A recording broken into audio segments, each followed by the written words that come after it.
لو عايزة تتخني ما تعمليش الحاجات دي. يا بوحة ساعتك بتكلمني؟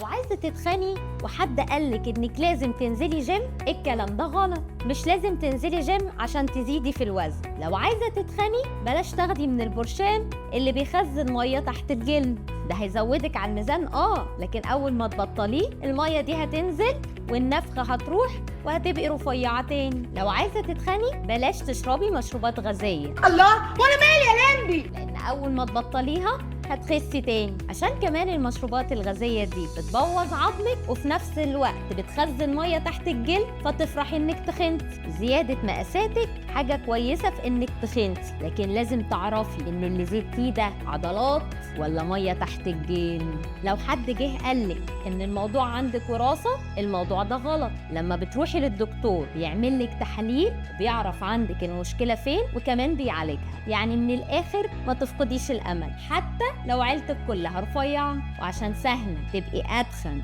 وأحلى، تابعيني في الفيديو اللي جاي وما تنسيش تعملي لايك وفولو.